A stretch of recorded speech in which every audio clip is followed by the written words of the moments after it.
Hello, good afternoon. আপনাদেরকে আজ আমি দেখাবো এই মেট্রো রেলের মানে এই বাজারের উপর দিয়ে মেট্রো রেলটা গিয়েছিল এই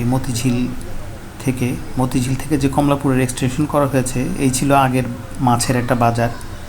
দেখেন এই বাজারটা বেশ বড় ছিল। এটা আপনার ওই কমলাপুর, দক্ষিণ কমলাপুরে এখানে বেশ বড় একটা বাজারকে স্থানান্তর করে এখানে আনা হয়। যখন মেট্রো রেলটা এখান থেকে যায় তখন এই জায়গাগুলো অকুপাই ছিল বাজারে। এই বাজারগুলি চাপিয়ে তারপরে মেট্রো রেলের জায়গা করে দেওয়া হয়েছে। মেট্রো রেলের কাজ 2024-এ সরকার পতনের পরে খুব ধীরগতি দেখা যাচ্ছে। তবে এটার বাজেট আছে, এটার বাজেটের বাজেট নিয়ে ভাববার কিছু নেই। আপন গতিতেই এই মেট্রো রেলের কাজ হচ্ছে। মেট্রো রেলের পিলারগুলো হয়ে গেছে, এখন স্প্যানগুলি বসানোর কাজ চলবে আগামীতে। দেখেন আমি দেখাচ্ছি যে আমি আস্তে আস্তে ধীরে ধীরে মতিঝিলের দিকে যাচ্ছি। মতিঝিলের যে কালভার্ট রোডটা কমলাপুরের, সেখান থেকে দেখানোর চেষ্টা করছি। এটা হচ্ছে কালভার্ট রোড।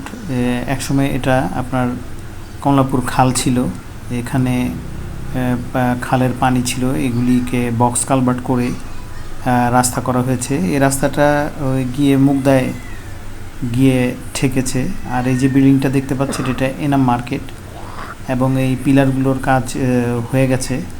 এটা আপনার সিমেন্টের ঢালাইয়ের কাজ হয়ে গেছে। এখন শাটারিংটা খুললে এই পিলারের কাজটাও হয়ে যাবে আশা করি। এরপরে স্পেনের উপরের যে আবরণগুলি এগুলি বসাবে। আমি আর একটু দেখাতে চেষ্টা করি যে মতিঝিল শাপলা চত্বর থেকে যে আসছে এই রাস্তাটুকু কতটুকু হয়েছে। পিলারের কাজ প্রায় শেষ। আগে অনেক লোক সমাগম দেখা যেত, অনেক শ্রমিক ভাইরা কাজ করত। সরকার পতনের পরে এই শ্রমিকদের একটু কম দেখা যায়, তবে কাজ চলছে, রাতেও কাজ করে, হয়তো বা শিফটিংয়ের কারণে দেখা যাচ্ছে না। এটার বাজেট জায়গার তত্ত্বাবধানে হচ্ছে। আর ঠিক এই বরাবরটা, পিলারের এই বরাবরটা একটা বাজার ছিল।